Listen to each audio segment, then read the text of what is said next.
Good morning, students. I am Mukul Yadav. And before I start today's class, there is one small announcement for you guys. And this announcement is related to your exam.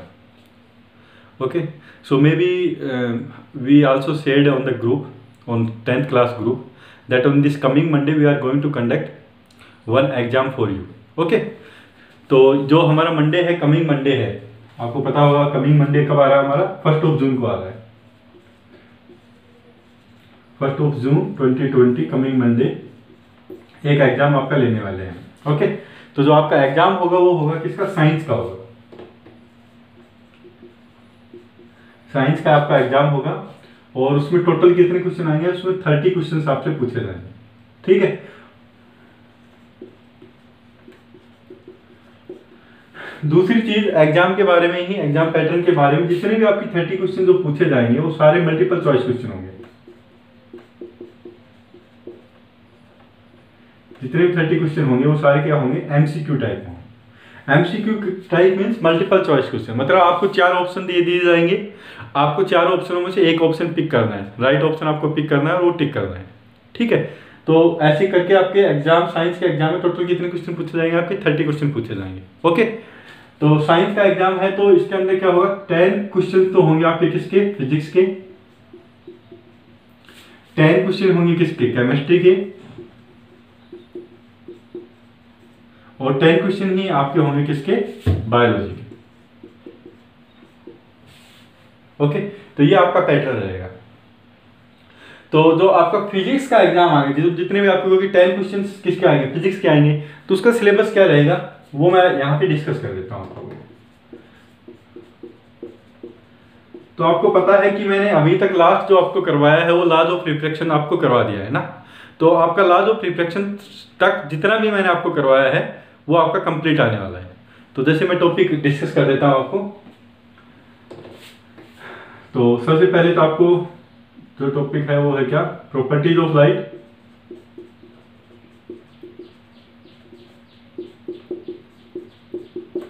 उसके बाद laws of reflection.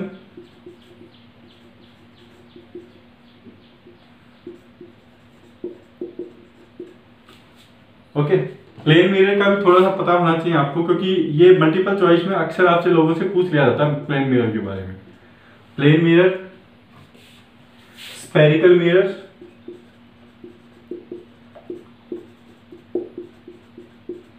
ठीक है। Spherical mirror में क्या आता है आपका? Concave mirror and convex mirror. Image formation, image formation in spherical mirror.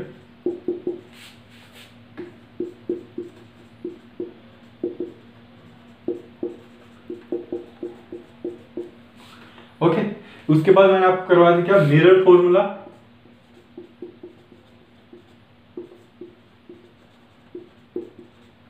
And sign convention.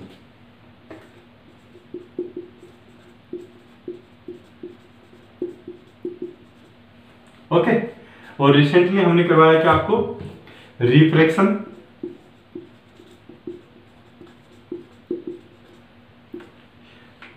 Refractive index,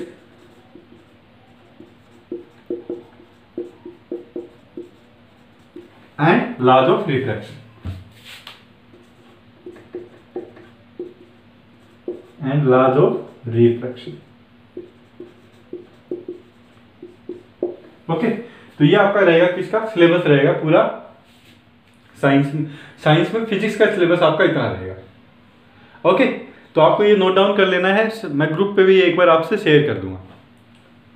okay,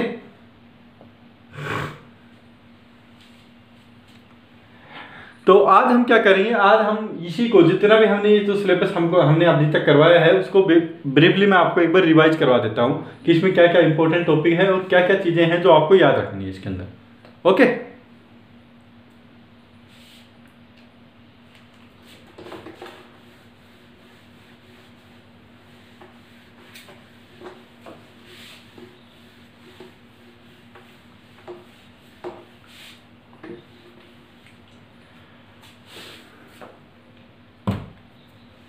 okay, तो सबसे जो इम्पोर्टेंट टॉपिक है, जैसे कि आपको पता है प्रॉपर्टीज ऑफ लाइट, तो आपको ऑलरेडी पता है कि लाइट की क्या प्रॉपर्टी होती है। एक तो ये वैक्यूम और एयर के अंदर स्पीड ऑफ लाइट से ट्रेवल करती है।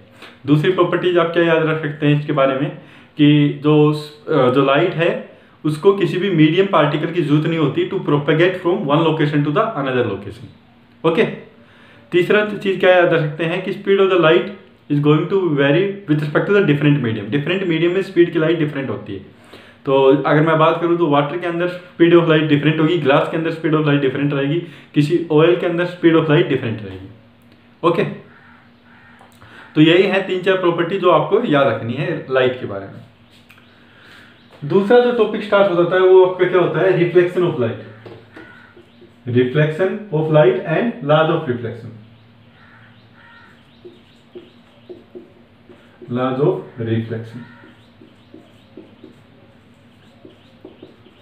तो रिफ्लेक्शन ऑफ लाइट क्या होता है कि अगर लाइट ट्रेवल कर रही है, अगर उसके पाथ के बीच में कहीं कोई मटेरियल ऐसा आ जाए या कोई ऐसा मीडियम आ जाए या कोई ऐसा पार्टिकल आ जाए जिसकी वजह से लाइट उस पार्टिकल या मीडियम से टकरा के वापस सेम मीडियम में वापस लौट जाए, ओके, तो उसको क्या बोलते हैं, हम रिफ्लेक्शन बोलते हैं।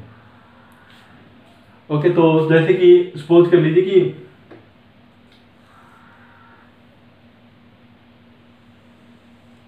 ये है मेरा कोई ओपेक मीडियम। ओपेक मीडियम है, यहां से लाइट रे आई, इससे टकराई और टकराने के बाद वापस इसी मीडियम में लौट गई। ठीक है, तो इसको हम क्या बोलते हैं, the light after being reflecting from a surface going back to the same medium, तो उसी को क्या बोलते हैं, हम रिफ्लेक्शन बोलते हैं। ओके, तो इस रिफ्लेक्शन से रिलेटेड कुछ 2 लॉ होते हैं जो आपको पता होना चाहिए कि 2 लॉज ऑफ रिफ्लेक्शन कौन कौन से होते हैं। एक तो क्या होता है, जैसे कि यहाँ पे मैंने डायग्राम बना दिया है आपके लिए, तो जो ये लाइट जो रे है जो इंसिडेंट हो रही है, जो स्ट्राइक कर रही है सरफेस के ऊपर, उसको हम बोलते हैं क्या, इंसिडेंट रे। और जो वापस उसी मीडियम में लौट गई इसको हम बोलते हैं रिफ्लेक्टेड रे। रिफ्लेक्टेड रे, ठीक है। जिस पॉइंट के ऊपर ये स्ट्राइक कर रही है इसको बोलते हैं point of incidence, P, point of incidence. अगर इस पॉइंट पी के ऊपर, इस सरफेस के ऊपर मैं एक नॉर्मल ड्रॉ करूं तो आपका नॉर्मल कुछ आ जाएगा ऐसा।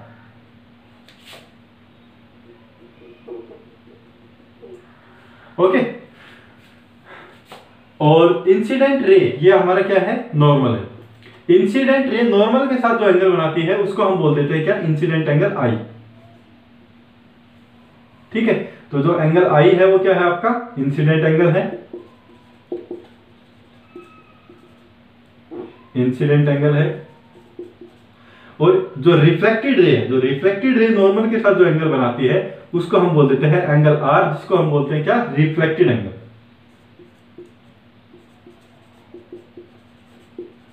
Reflected angle. तो जो पहला जो फर्स्ट लॉ है रिफ्लेक्शन के बारे में वो क्या है कि जो हमारी इंसिडेंट रे होती है, रिफ्लेक्टेड रे होता है और ये दो नॉर्मल होता है, ये तीनों एक प्लेन में होते हैं। Incident ray,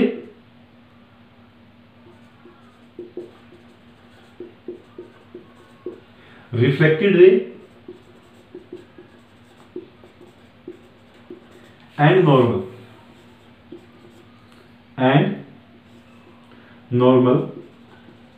all lies in same plane, all lies in same plane। ठीक है, तो इंसिडेंट रे, रिफ्लेक्टेड रे और ये नॉर्मल सभी एक ही प्लेन के में लाई करते हैं। एक तो पहला फर्स्ट लाई है। दूसरा लॉ क्या है कि जो इंसिडेंट एंगल होता है, लॉ ऑफ रिफ्लेक्शन का जो मेन लॉ है वो क्या है, इंसिडेंट एंगल ऑलवेज किसके इक्वल होता है, रिफ्लेक्टेड एंगल। तो angle of incidence that is angle I is always equal to angle R. ठीक है, तो आप लैंग्वेज की फॉर्म इसको लिख सकते हैं, angle of incidence is always equal to angle of reflection. Okay, तो ये तो हो गया हमारा क्या, लॉज ऑफ रिफ्लेक्शन। इससे रिलेटेड आपसे कोई प्रॉब्लम भी पूछ सकता है वो। ओके, तो जैसे कि सपोज कर लीजिए कि यहीं पे आपको दे दिया कि जो सरफेस है प्लेन मिरर है, प्लेन मिरर के साथ इंसिडेंट एंगल, जो इंसिडेंट रे है वो एंगल बना रही है 40 डिग्री। ठीक है, तो आपको रिफ्लेक्टेड एंगल पूछ लेगा। तो रिफ्लेक्टेड एंगल के लिए सबसे पहले आपको पता चलेगा कि इंसिडेंट एंगल आप फाइंड आउट करेंगे। तो 90 माइनस 40 50 हुआ, तो 50 क्या आएगा आपका, रिफ्लेक्टेड एंगल आएगा, क्योंकि इंसिडेंट एंगल के ही इक्वल होता है क्या आपका, रिफ्लेक्टेड एंगल। ओके, तो सिंपल सिंपल प्रॉब्लम इसके अंदर आपसे पूछ सकता है।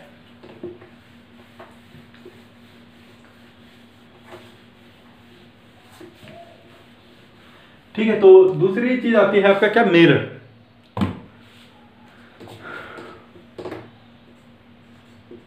मिरर, तो मिरर क्या होता है, मिरर क्या होता है, परफेक्टली रिफ्लेक्टिंग सरफेस होता है। ठीक है, जितनी भी लाइट मिरर के ऊपर आती है वो क्या होती है, परफेक्टली रिफ्लेक्ट हो जाती है। ठीक है, और इसको हम बनाते कैसे हैं, it is a piece of glass, it is a piece of glass, piece of glass which is polished,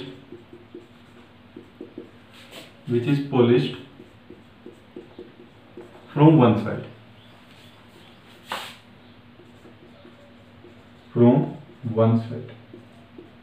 तो मिरर कुछ नहीं होता, मिरर क्या होता है आपका कि एक पीस ऑफ ग्लास ही होता है जिसको हम पॉलिश करके रखते हैं एक साइड से। तो आपने घरों में भी जैसे देखा होगा कि जो हम घरों के अंदर जो आईना यूज करते हैं, तो कभी आपने उसको बीच में से जैसे कभी टूट जाता है, ठीक है, आईना अगर घर में टूट जाता है तो आपने नोटिस किया होगा, अगर आपको ग्लास पीस को जब बाहर निकालते हैं तो आपने देखा होगा उसको पीछे से वो बिल्कुल पेंट किया हुआ होता है। ओके, तो हम किससे बनाते हैं, जो मिरर बनता है वो हमारा ग्लास से ही बनता है, लेकिन उसका एक साइड को क्या कर देते हैं, हम पॉलिश कर देते हैं। ओके, तो उससे होता क्या है, जैसे ये कोई ग्लास है, अगर मैंने इसको एक साइड से पॉलिश कर दिया, तो ये जो सरफेस बन जाता है ना, ये यहाँ दूसरा वाला सरफेस, ये परफेक्टली रिफ्लेक्टिंग सरफेस बन जाता है। मतलब जो भी लाइट इसके ऊपर आएगी वो हमेशा ही क्या करेगी, रिफ्लेक्ट करेगी। ओके, तो यही क्या प्रॉपर्टी होती है, मिरर की प्रॉपर्टी होती है कि कोई लाइट रे अगर उसके ऊपर इंसिडेंट हुई तो डेफिनेटली है कि वो क्या होगी, रिफ्लेक्ट होगी। ओके, तो इनडायरेक्टली मिरर को हम क्या बोल सकते हैं, परफेक्टली रिफ्लेक्टिंग सरफेस बोल सकते हैं। और कंस्ट्रक्ट कैसे करते हैं, किसी भी ग्लास को अगर मैं एक साइड से पॉलिश कर दूंगा तो आपका क्या बन जाएगा, मिरर बन जाएगा। ओके, तो जो मिरर होते हैं ये भी आप दो तरह के मान सकते हैं। मिरर को भी मैं अगर डिवाइड करूं, एक तो आप बोल सकते हैं क्या, प्लेन मिरर, दूसरे होते हैं spherical mirror, spherical mirror. Okay, plane mirror क्या होता है, प्लेन मिरर तो यही जो मिरर होते हैं वो किसी प्लेन सरफेस के पार्ट होते हैं, कोई भी प्लेन सरफेस है उसी का पार्ट होता है क्या, plane mirror. Okay, spherical mirror क्या होता है कि it is a piece of a spherical glass, कोई भी स्फेरिकल अगर हमारा ग्लास पीस है उसका पार्ट होता है क्या, स्फेरिकल मिरर। स्फेरिकल मिरर में भी दो टाइप के होते हैं हमारे, एक तो होता है क्या, कॉनकेव मिरर, दूसरा हमारा होता है क्या, कॉन्वेक्स मिरर।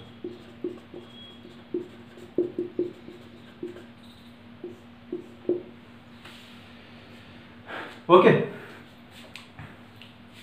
तो सबसे पहले तो हम प्लेन मिरर के बारे में देख लेते हैं कि प्लेन मिरर क्या क्या होता है और इसमें इमेज कैसे फॉर्म होती है।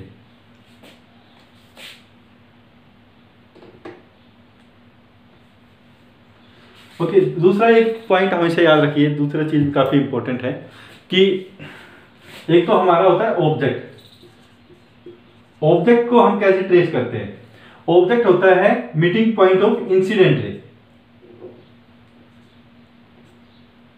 इट इज द मीटिंग नहीं, एक कन्वर्जिंग पॉइंट बोल सकते हैं, it is the converging point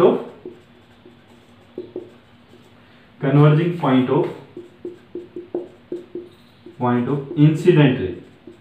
जितनी भी इंसिडेंट रे आ रही है अगर उनको हम कन्वर्ट करेंगे तो आपको क्या मिलेगा, ऑब्जेक्ट मिलेगा। और इमेज कैसे बनती है, इमेज हमेशा आप याद रखिएगा, इमेज हमेशा बनती है, इट इज द, यही सेम लिख सकते हैं, कन्वर्जिंग पॉइंट ऑफ, मिरर के केस में हमेशा किससे बनती है, रिफ्लेक्टेड रे से। आपको पता है मिरर से टकराने के बाद जो रिफ्लेक्टेड रे जो हमारी बनती है, जाती है मिरर से टकराने के वापस जो रिफ्लेक्टेड रे होती है वो जहां पे कन्वर्ज होती है उनको हम क्या बोलते हैं, उससे वो जहां पे कन्वर्ज होती है तो उस पॉइंट को हम बोल देते हैं क्या, इमेज। ठीक है, जहां पे इंसिडेंट रे कन्वर्ज होगी उसको हम बोल देते हैं ऑब्जेक्ट, जहां पे हमारी रिफ्लेक्टेड रे कन्वर्ज होती है उसको हम बोल देते हैं इमेज। ओके, तो यहां पे भी जैसे दो तरह के आते हैं रिफ्लेक्टेड रे में, एक तो एक्चुअल में कन्वर्जन हो रहा हो, एक्चुअली कन्वर्ज होके कहीं बन रही हो, एक्चुअल में कन्वर्ज हो रही हो, एक्चुअल कन्वर्जन हो रहा है रिफ्लेक्टेड रे का, तो उससे क्या बनती है, हमारी रियल इमेज बनती है, रियल इमेज। ओके, और अगर आपका एक्चुअल में कन्वर्जन नहीं होता है इमेज का, ठीक है, हम पीछे से डॉटेड लाइन में जैसे आपने देखा होगा कहीं कहीं क्या होता है कि जो रिफ्लेक्टेड रे हैं वो डाइवर्जिंग टाइप बन जाती है, आपस में टकराने के बाद आपस में डाइवर्ज हो जाती है इस तरह से। तो हमको क्या करना पड़ता है, उनको पीछे की साइड से एक्सटेंड करना पड़ता है। ओके, तो एक्सटेंड करने के बाद हमारी इमेज फॉर्म होती है। ओके, तो अगर एक्चुअल में कन्वर्ज हो रही हो, जो रिफ्लेक्टेड रे है एक्चुअल में अगर वो कन्वर्ज हो रही है तो रियल इमेज बनती है, अगर एक्चुअल में कन्वर्ज नहीं हो रही हो तो क्या बनती है आपकी वर्चुअल इमेज,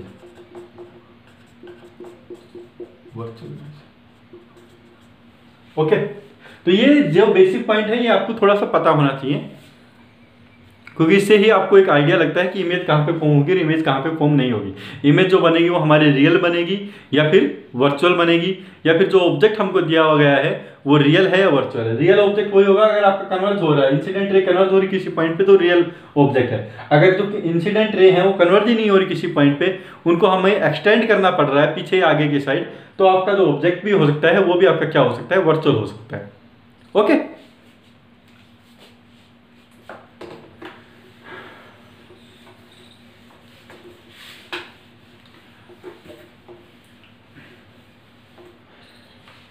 अभी आप याद रखेंगे किसके केस में, प्लेन मिरर के केस में, image formation due to plane ray, image formation due to plane रे।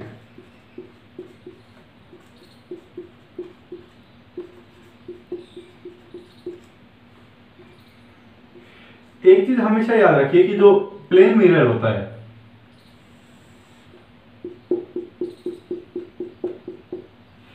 इसके केस में जैसे ये मेरा प्लेन मिरर है, ये पार्ट होता है किसका, किसी प्लेन ग्लास का पार्ट होता है, इसको हमने पॉलिश कर दिया, कोई प्लेन ग्लास है उसको पॉलिश कर दिया तो आपका क्या बन गया, प्लेन मिरर बन गया। ओके, तो हमेशा याद रखिए कि अगर मेरा ऑब्जेक्ट कहीं यहां पे है, ऑब्जेक्ट अगर मेरा यहां पे है जो प्लेन मिरर से x डिस्टेंस के ऊपर है, तो आपकी इमेज भी क्या बनेगी, अपोजिट साइड पे बनेगी, हमेशा बिहाइंड द मिरर बनती है किसकी, इमेज, ठीक है, और उसकी जो डिस्टेंस बनेगी इमेज की वो भी क्या बनेगी, आपकी x डिस्टेंस पे ही बनेगी। ओके, तो एक चीज और याद आप रख सकते हैं, अगर आपकी जो इमेज बन रही हो बिहाइंड द मिरर बनती है ना, आपकी इमेज अगर बिहाइंड द मिरर बनती है तो हमेशा वर्चुअल होगी।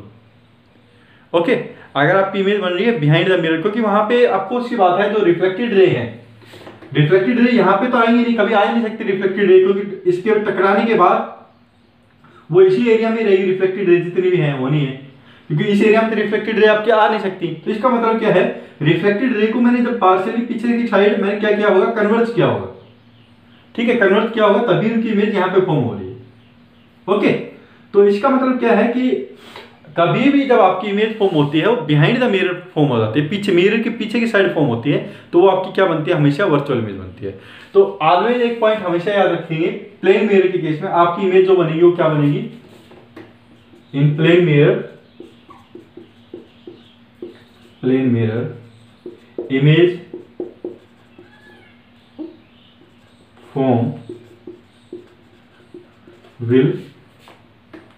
फॉर्म इज ऑलवेज वर्चुअल, ठीक है, एक तो वर्चुअल होगी मतलब रियल नहीं है वो होगी वो, ठीक है। दूसरी क्या चीज याद रखेंगे, ऑलवेज वर्चुअल, इट्स डिस्टेंस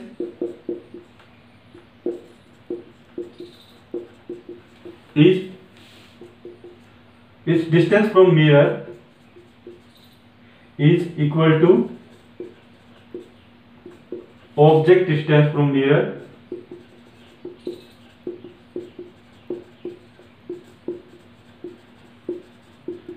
ठीक है, इमेज की जो डिस्टेंस होगी वो ऑब्जेक्ट की डिस्टेंस के बराबर होगी।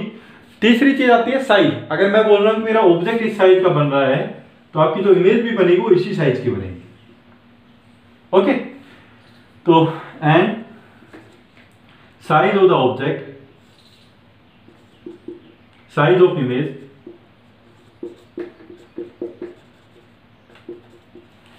is always same as that of the object.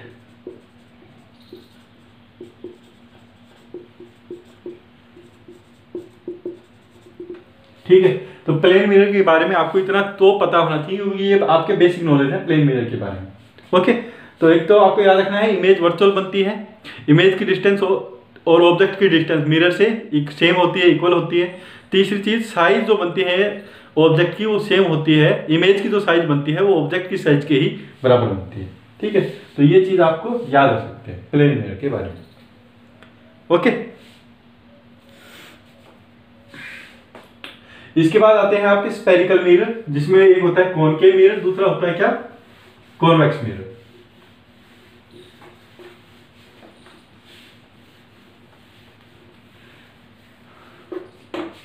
ठीक है, तो कॉनकेव मिरर और कॉन्वेक्स मिरर में डिफरेंस क्या होता है कि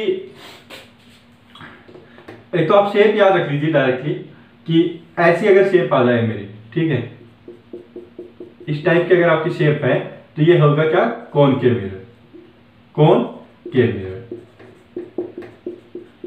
मिरर की आपकी शेप, ये आपको सी पार्ट है किसका, स्फीयर का ही पार्ट होगा, लेकिन अगर आपका जो आउटर सरफेस है वो रिफ्लेक्टिंग है यहाँ पे। ठीक है, तो आपकी अगर शेप इस तरह की है तो आप डायरेक्टली याद रखें वो क्या होगा, कॉनकेव मिरर होगा। अगर आपकी शेप कुछ इस तरह से है और ये जो सरफेस है ये है आपका पॉलिश, ठीक है, इस तरह की अगर आपकी शेप है तो आप याद रख लीजिए वो होता है क्या, आपका कॉन्वेक्स मिरर। ठीक है, कॉनकेव मिरर को ही कई बार हम बोल देते हैं converging type mirror. Converging type mirror,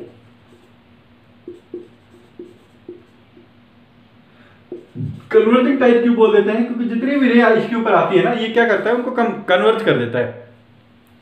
okay, और जो कॉन्वेक्स मिरर है वो होता है हमारा क्या, डाइवर्जिंग टाइप मिरर।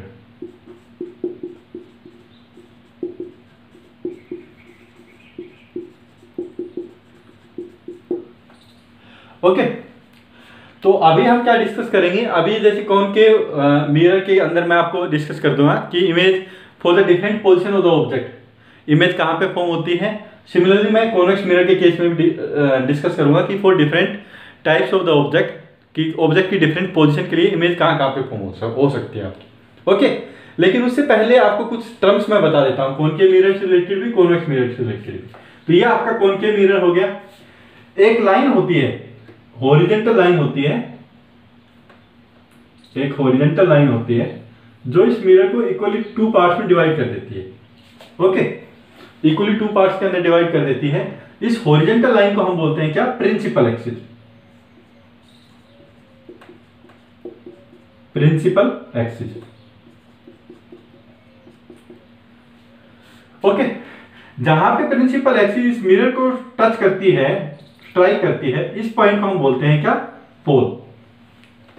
ओके, और जो मिरर मैंने आपको ऑलरेडी बताया हुआ कि ये जो मेरा कॉनकेव मिरर, ये पार्ट है किसी स्फीयर का। अगर मैं इसको पूरा ऐसे एक्सटेंड करके एक स्फीयर खींचूं तो आपको एक स्फीयर मिल जाएगा। ठीक है, तो ये पार्ट है किसी स्फीयर का। ठीक है, उस स्फीयर का सेंटर को हम बोलते हैं, जो स्फीयर का जो सेंटर होगा, जिस स्फीयर का ये जो कॉनकेव मिरर पार्ट है, उस स्फीयर के सेंटर को हम बोलते हैं क्या, centre of curvature C.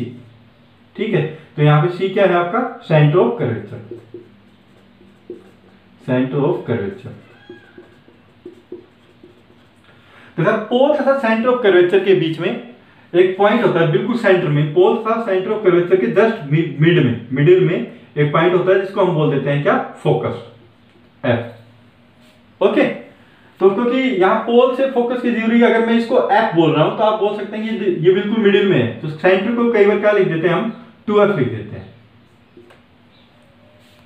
Okay, क्योंकि आपको पता है कि जो सेंटर ऑफ कर्वेचर और पोल के बीच में फोकस है, तो अगर मैं फोकस तक डिस्टेंस आप एफ बोल रहे हैं, यहां से यहां तक एफ बोल रहे हैं, तो आप बोलेंगे कि इसका यहां से यहां तक फिर कितनी होगी, एफ होगी। तो पोल से सेंटर ऑफ कर्वेचर के बीच में क्या होगी, डिस्टेंस 2f। तो सेंटर ऑफ कर्वेचर को समटाइम क्या लिख देते हैं हम, 2f लिख देते हैं। ओके, सिमिलरली ये है मेरा कॉनकेव मिरर। कॉन्वेक्स मिरर के केस में भी ये पोल होता है, सेंटर ऑफ कर्वेचर होता है। तो उसमें सपोज कर लीजिए कि ये मेरा कोई, ये है मेरी प्रिंसिपल एक्सिस। ठीक है, प्रिंसिपल एक्सिस जहां पे कट कर रही है, ये हो गया मेरा क्या, पोल। अभी मैंने पूछा आपसे कि इसका सेंटर ऑफ कर्वेचर कहाँ पे होगा, तो आप बोलेंगे सेंटर ऑफ कर्वेचर अगर मैं इसको ऐसे एक्सटेंड करूंगा तो कुछ स्फीयर मेरा इस तरह से बनेगा, ठीक है। तो इसका सेंटर ऑफ कर्वेचर कहीं यहां पे आएगा, ये इसका सेंटर ऑफ कर्वेचर हो गया। फोकस कहां पे आएगा, फोकस इन दोनों के बीच में आएगा, ठीक है। तो ये मेरा फोकस हो गया, ये मेरा सेंटर ऑफ कर्वेचर हो गया। सेंटर ऑफ कर्वेचर को मैं क्या लिख सकता हूं, यहाँ पे भी 2f लिख सकता हूं, ओके। तो इतनी सब ये सभी बेसिक चीजें आपको पता होना चाहिए, किसके केस में, कॉनकेव मिरर के केस में भी और कॉन्वेक्स मिरर के केस में भी, कि मेरा एक तो पोल होता है, एक प्रिंसिपल एक्सिस होता है, एक फोकस होता है, एक सेंटर ऑफ कर्वेचर होता है, ठीक है। सिमिलरली कॉन्वेक्स मिरर में भी एक पोल हो गया, एक फोकस हो गया, एक सेंटर ऑफ कर्वेचर हो गया, और उनकी लोकेशन कैसी क्या होती है वो भी मैंने आपको बता दी, ओके।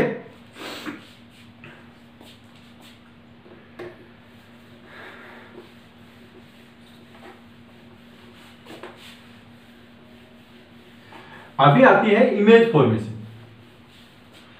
तो आपको एक टेबुलर फॉर्म में मैं बता दूंगा डायरेक्टली, ठीक है। टेबुलर फॉर्म में हम डिस्कस कर लेंगे image formation due to concave mirror and due to convex mirror. Image formation due to concave mirror.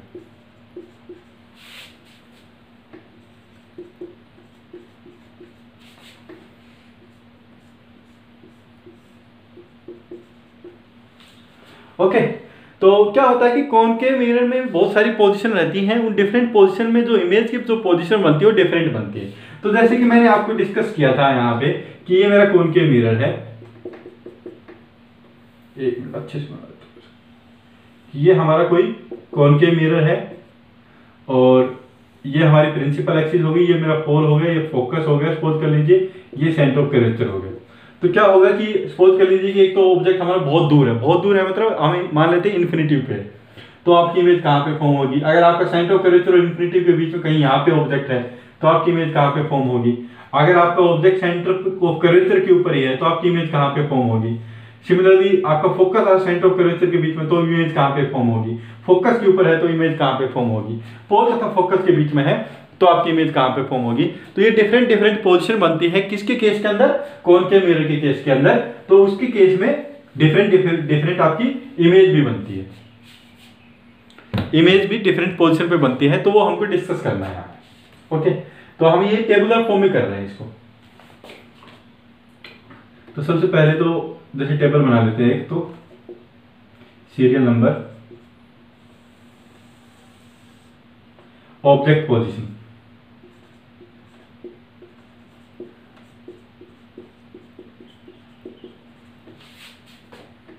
Object position. दूसरा मैं लिख देता हूं यहां पे इमेज पोजीशन, इमेज पोजीशन लिख दिया, फिर इमेज लोकेशन लिख दीजिए आप पोजीशन से। तीसरा जो बनेगा वो क्या बनेगा, उसका जो इमेज बनी है उसका नेचर क्या है, वो बड़ी बनी है, छोटी बनी है, रियल बनी है, या फिर इमेजिनरी बनी है, या फिर इन्वर्टेड बनी है, या फिर इरेक्टेड बनी है। ये हम डिस्कस करते हैं किसके अंदर, नेचर ऑफ इमेज के अंदर, ओके।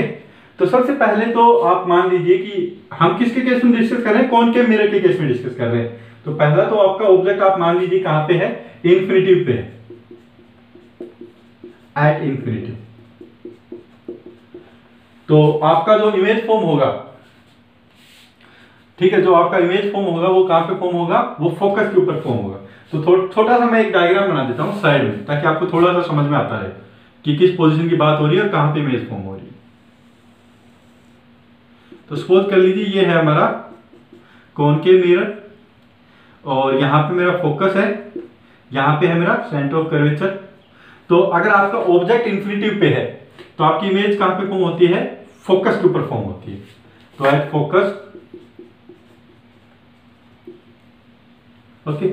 नेचर ऑफ इमेज क्या होगा कि ये पॉइंटेड होगी, इमेज जो होगी वो क्या होगी, पॉइंट साइज की बनेगी। तो जितनी भी रेज आएंगी वो पैरेलल आएंगे और सभी कहां पे कन्वर्ट हो जाएंगी, फोकस के ऊपर। तो पॉइंट साइज की इमेज बनती है इसकी, पॉइंट साइज। और इसको आप रियल भी बोल सकते हैं और आप इसको इमेजनरी भी बोल सकते हैं, ओके, कुछ भी बोल सकते हैं आप इसको। दूसरा पॉइंट हम डिस्कस कर लेते हैं कि अगर मेरा ऑब्जेक्ट सेंटर तथा इन्फिनिटिव के बीच में हो, ठीक है, between infinitive and centre of curvature and centre of curvature. अगर आपका ऑब्जेक्ट है वो इन्फिनिटी तथा सेंटर ऑफ कर्वेचर के बीच में है तो आपकी इमेज कहां पर फॉर्म होगी, इन्फिनिटी तथा सेंटर ऑफ कर्वेचर के बीच में कहीं यहां पे मान लीजिए, ठीक है। तो आपको पता जब इन्फिनिटी पे था तो फोकस पे आ गया था आपकी इमेज, ठीक है। तो अभी क्या करेंगे आप क्या करेंगे, इस साइड आप मूव होना स्टार्ट कर देंगे इमेज के लिए भी। आप इन्फिनिटी पे थे तो आपकी बनी कहां पे, फोकस पे। अब आप पास में आते जा रहे हैं फोकस तथा इन्फिनिटी तथा सेंटर ऑफ कर्वेचर में, तो आपकी इमेज यहां से क्या करनी स्टार्ट होगी, यहां से दूर जानी स्टार्ट हो जाएगी, ठीक है। इन्फिनिटी पे ऑब्जेक्ट था, आपकी इमेज बनी फोकस पे। आप ऑब्जेक्ट को यहां पे लेके आ गए तो आपकी इमेज इस साइड मूव होना स्टार्ट हो जाएगी। तो जब आपका जो ऑब्जेक्ट है वो इन्फिनिटी तथा सेंटर ऑफ कर्वेचर के बीच में है तो इमेज कहां पे बनेगी, फोकस तथा सेंटर ऑफ कर्वेचर पे बनेगी। Focus between focus and centre of curvature, between F and C लिख रहा हूं मैं डायरेक्टली, ओके। तो आपको बेस पता होना चाहिए कि एफ क्या है और सी क्या है, एफ फोकस है, सी क्या है, सेंटर ऑफ कर्वेचर। नेचर क्या होगा, तो जो इमेज बनेगी वो क्या बनेगी आपकी, देखिए आप एक चीज से समझ सकते हैं कि फोकस और सेंटर ऑफ कर्वेचर के बीच में बन रही है, तो मतलब जिस साइड ये हमारा जैसे कि है मिरर, ठीक है, तो बिहाइंड द मिरर तो बन नहीं रही है, सामने बन रही है, मिरर के सामने जितनी भी इमेज बनेगी वो क्या बनेगी आपकी, रियल बनेगी।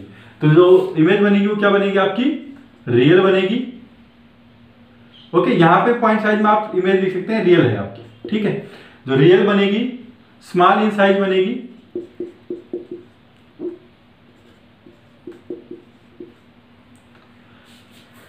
ओके। और तीसरी क्या बनेगी आपकी, इन्वर्टेड बनेगी, ओके। तो डायरेक्टली आपसे पूछ लिया जाता है कि अगर आपका ऑब्जेक्ट कॉनकेव मिरर में यहाँ पे है, इन्फिनिटी तथा सेंटर ऑफ कर्वेचर के बीच में है, तो ये आपको पूछ लेगा या तो इमेज लोकेशन पूछ लेगा कहाँ पे है, तो आप बोलेंगे बिटवीन द फोकस तथा सेंटर ऑफ कर्वेचर के बीच में होगा, या फिर आपसे नेचर पूछ लेगा तो आप बोलेंगे रियल है, स्मॉल इन साइज है एंड इन्वर्टेड है, ओके। तीसरा है कहां पे, at centre of curvature, at C लिख दिया मैंने ऑब्जेक्ट को। अगर आपका object centre of curvature C पे है तो आपकी जो इमेज भी बनती है वो यहां से स्टार्ट हुआ तो सेंटर ऑफ कर्वेचर पे ही आ जाएगी आपकी इमेज, ठीक है। तो इमेज भी कहां पे बनेगी, सी पे ही बनेगी। अभी फिर से वही इमेज क्या बनेगी आपकी, रियल बनेगी, सेम साइज की बनेगी, same size as the object, same size, और इन्वर्टेड बनेगी आपकी, ठीक है। चौथा पॉइंट क्या हो सकता है कि आपका जो ऑब्जेक्ट है वो कहां पे है, at focus and centre of curvature, focus and centre of curvature पे। तो अगर आपका जो ऑब्जेक्ट है वो फोकस तथा सेंटर ऑफ कर्वेचर के बीच में आ गया, फोकस तथा सेंटर ऑफ कर्वेचर के बीच में चला गया, तो आपकी इमेज यहां से स्टार्ट हुई थी, फोकस सेंटर ऑफ कर्वेचर तक आ गई, अभी दूर जानी स्टार्ट हो जाएगी, ठीक है। तो आपकी जो इमेज बनेगी वो कहां पे बनेगी, away from centre of curvature, away from C, okay. अब जो इमेज आपकी जितनी भी बनेगी वो क्या बनेगी, रियल तो बनेगी, वो इमेज क्या बनेगी आपकी, रियल बनेगी, साइज आपकी स्मॉल होगी, स्मॉल साइज, और इन्वर्टेड बनेगी, ठीक है। एक चीज आप और याद रख सकते हैं कि जितनी भी आपकी रियल इमेज होती है वो हमेशा इन्वर्टेड बनती है, ठीक है। और जितनी भी वर्चुअल इमेज बनती है वो आपकी हमेशा क्या होती है, इरेक्टेड होती है, ठीक है। फिफ्थ पॉइंट आप याद रख सकते हैं, अगर आपका इमेज जो है ऑब्जेक्ट है वो कहां पे है, एट फोकस पे है, ठीक है। तो आपकी जो इमेज बनती है वो क्या होती है, वो बनेगी कहां पे, इन्फिनिटी पे।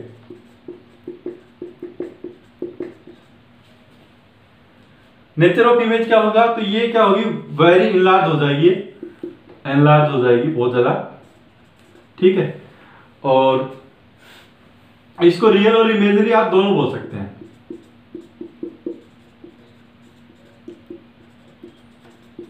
ओके। ये इमेज आपकी हमेशा रियल बनती है अगर इन्फिनिटी पे होता है। चौथा केस क्या हो सकता है, अगर पोल तथा फोकस के बीच में हो, बिटवीन पोल एंड फोकस,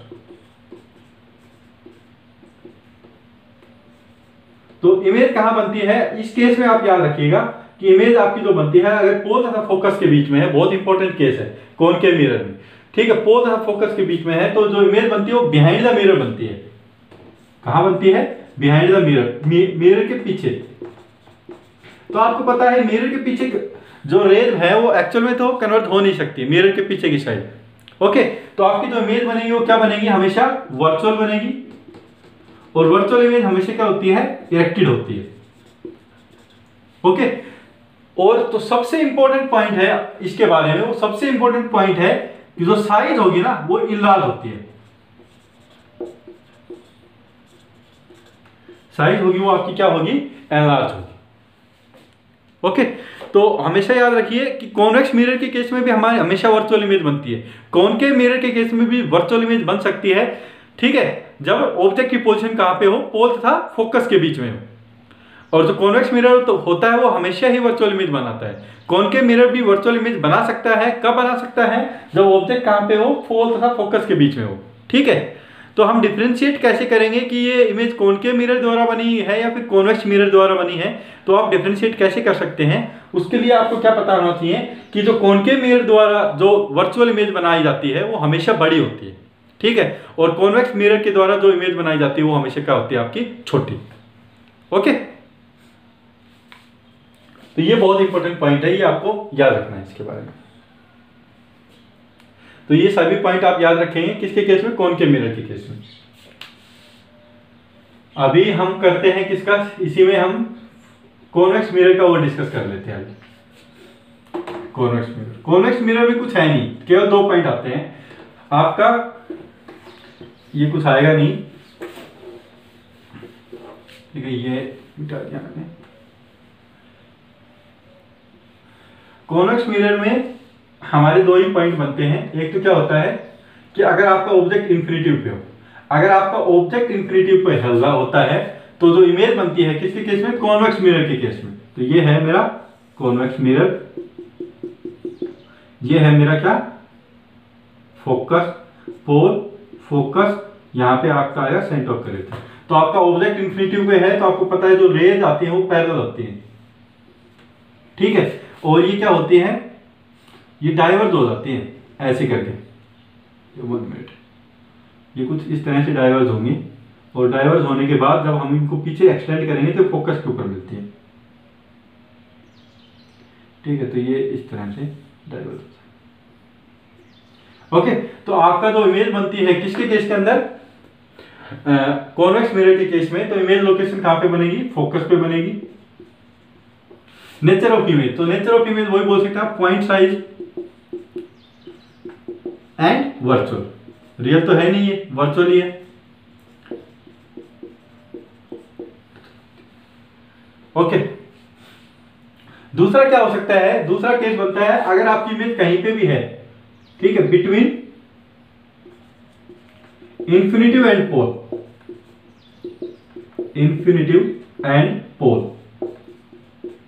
तो अगर आपकी image between infinitive and pole, कहीं पे भी आपकी इमेज है तो वो कहां पे बनेगी? वो हमेशा याद रखना वो बिटवीन पोल तथा फोकस बनेगी। बिटवीन पोल तथा focus, between pole and focus. तो यहां पे भी आप देख सकते हैं एक पॉइंट कि पोल तथा फोकस बिहाइंड द मिरर बन रही इमेज। तो आपकी जो इमेज बनेगी वो क्या बनेगी? वर्चुअल बनेगी, इरेक्टेड बनेगी, और सबसे important point small in size, small in size. ये आपको याद रखना है। ओके, तो इमेज के बारे में आपसे काफी मल्टीपल चॉइस क्वेश्चन में काफी बार आपसे क्वेश्चन पूछे जाते हैं इसी के बारे में कि कोई मिरर में अगर आपकी डिफरेंट पोजीशन ऑफ ऑब्जेक्ट है तो इमेज कहाँ पे फॉर्म होगी, उसका नेचर पूछ लेगा। सिमिलरली कॉन्वेक्स मिरर में भी ऐसे ही आपको इमेज की लोकेशन पूछ लेगा, वो पूछ लेगा क्या? नेचर पूछ लेगा आपको। ठीक है, तो इसके बाद आता है आपका क्या? Mirror formula. Mirror formula use होता है कि मैथमेटिकली अगर आपको एग्जैक्ट पोजीशन निकालनी है, मैथमेटिकली आपको एग्जैक्ट पोजीशन निकालनी है किसकी? इमेज की। ठीक है, किसके केस में? स्फेरिकल मिरर्स के केस में। तो आप क्या यूज करते हैं? आप यूज करते हैं क्या? Mirror formula.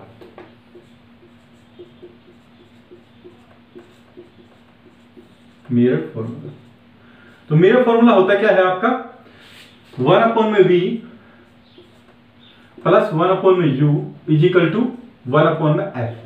v क्या होती है? Image position. u क्या होता है आपका? Object position. Object position. और f क्या होता है आपका? Focal length. Focal length. एक तो ये चीज आपको याद रखनी है। v का साइन है इमेज, u का साइन है ऑब्जेक्ट, f क्या होता है आपका? Focal length. ये होता है हमारा क्या? Mirror formula. ओके।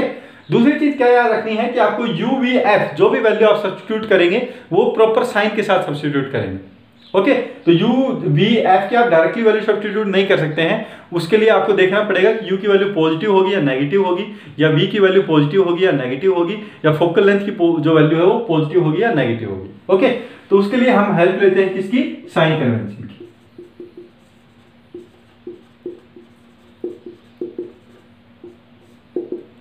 ठीक है। तो साइन कन्वेंशन मैं आपको कॉनकेव मिरर के केस में बता रहा हूं। सबसे पहले तो आपको पता है यहाँ पे फोकस है, यहाँ पे सेंटर ऑफ कर्वेचर है। ओके। तो सपोज कर लीजिए ये है पोल, ये हमारा पोल है, ये फोकस है, ये सेंटर ऑफ कर्वेचर। सबसे पहली बात तो ये इमेज पोजीशन है, इमेज पोजीशन है या इमेज की डिस्टेंस, ये ऑब्जेक्ट की पोजीशन है, ये फोकल लेंथ है आपकी। ठीक है। तो जितनी भी डिस्टेंस मैं नापता हूं, जितनी भी आप डिस्टेंस नापेंगे वो हमेशा कहां से नापते हैं? वो नापते हैं कहां से? पोल से। ठीक है। So whatever distance you are going to measure, you are going to measure it from pole. पहली चीज तो ये याद रखनी है आपको। ओके। दूसरी चीज क्या याद रखनी है? साइन। तो आप ये मान लीजिए यह है आपकी एक्स एक्सिस। ठीक है। तो इस डायरेक्शन में आप मान लेंगे पॉजिटिव एक्स एक्सिस, और इस डायरेक्शन में क्या हो जाएगा आपकी? Negative x axis. तो सिंपल सा है, जितनी भी डिस्टेंस आप लेफ्ट हैंड साइड नापेंगे वो आपकी होगी क्या? नेगेटिव। जितनी भी डिस्टेंस आप राइट हैंड साइड नापेंगे वो क्या हो रहेगी? आपकी पॉजिटिव। ठीक है। तो सपोज कर लीजिए कि यहाँ पे आपको ये लेंथ दी हुई थी, पोल से फोकल लेंथ की डिस्टेंस दी हुई थी, आपको सपोज कर लीजिए 10 सेंटीमीटर।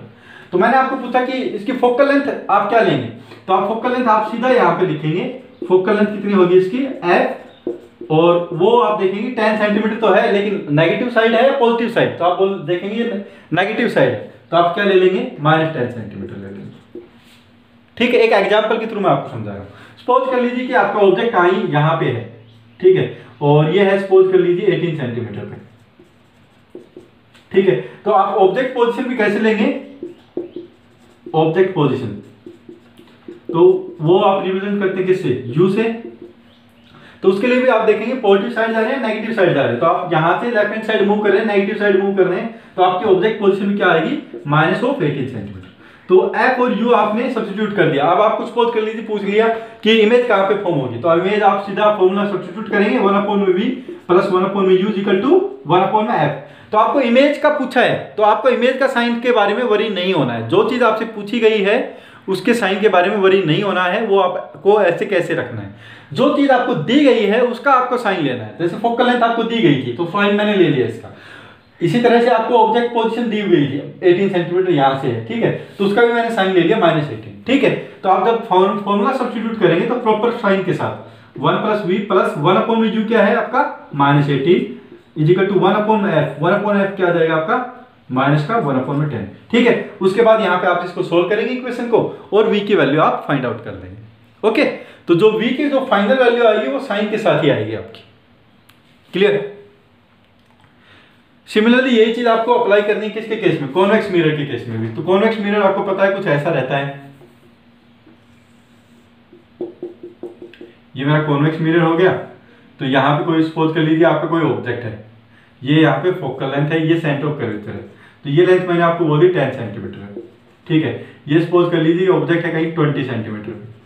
ठीक है। तो मैंने पूछा आपको कि ऑब्जेक्ट पोजीशन u पॉजिटिव लेंगे या नेगेटिव, तो आपको पता है सारी डिस्टेंस पोल से नापते हैं। इस साइड आपका नेगेटिव होती है सारी वैल्यूज लेफ्ट हैंड साइड, इस साइड आपकी क्या होती है? पॉजिटिव। तो u की वैल्यू आप पॉजिटिव लेंगे या नेगेटिव, तो आप बोलेंगे कि लेफ्ट साइड मूव हो रहा हूं मैं इस पॉइंट से, तो आपकी क्या आएगी? Negative value -20 centimetre. Similarly focal length मैंने आपसे पूछा, तो फोकल लेंथ कितनी होगी आपकी? तो आप जा रहे हैं किस साइड? राइट हैंड साइड जा रहे हैं, तो आप बोलेंगे कि ये क्या होगी आपकी? पॉजिटिव। तो दैट इज +10 सेंटीमीटर। ठीक है। सेम फॉर्मूला आपको यूज करना है, और उसके बाद आप फोकल लेंथ आप क्या निकाल सकते हैं? इमेज की पोजीशन निकाल सकते हैं। Okay. So I hope that sign convention is clear to you. दूसरा जो इसमें फॉर्मूला आता है वो आता है क्या, मैग्निफिकेशन का। वो भी मैं एक बार डिस्कस कर देता हूं आपको, मैग्निफिकेशन का। सबसे पहले तो मैग्निफिकेशन का मीनिंग जान लेते हैं। मैग्निफिकेशन क्या होता है, height of the image to the height of the object, ये होता है हमारा मैग्निफिकेशन। और इसकी जो वैल्यू आती है वो डायरेक्टली आपको याद रखना है फॉर्मूला, वो होती है क्या, minus of V by U. V क्या है, इमेज पोजिशन, यू क्या है आपकी ऑब्जेक्ट पोजिशन, ठीक है। दूसरी चीज क्या याद रखनी है, जैसे आपने यहाँ पे यू वी एफ की जो वैल्यू सब्स्टिट्यूट की वो साइन कन्वेंशन के बाद सब्स्टिट्यूट की, आपको जो ये भी वैल्यू मिली है, क्या नाम है, मैग्निफिकेशन का जो फॉर्मूला मिला है माइनस वी बाई यू, इसमें भी आप प्रॉपर साइन कन्वेंशन यूज करेंगे। साइन कन्वेंशन से ही वैल्यू यहाँ पे सब्स्टिट्यूट करेंगे और उसके बाद आप मैग्निफिकेशन की वैल्यू निकालेंगे। ओके, तो ये पूरा आपका क्या रिफ्लेक्शन वाला जो पार्ट है वो इसी के साथ कंप्लीट हो जाता है आपका। ओके, उसके बाद मैंने आपको करवाया था क्या, रिफ्रैक्शन, ठीक है। तो रिफ्रैक्शन तो शायद मैंने आपको अभी रिसेंटली 1 और 2 लेक्चर ही लिए हैं रिफ्रैक्शन के, तो वो तो शायद आपको ऑलरेडी आता होगा। ओके, तो वो मैं अभी कवर नहीं करवा रहा हूँ क्योंकि वो रिसेंटली हमने करवाया था, 1 या 2 लेक्चर ऑलमोस्ट हुए हैं उसके, तो वो आप लेक्चर देख भी सकते हैं क्योंकि आपके पास 1 या 2 दिन का टाइम है। Okay, so if you have any doubt then you can ask me. Thank you.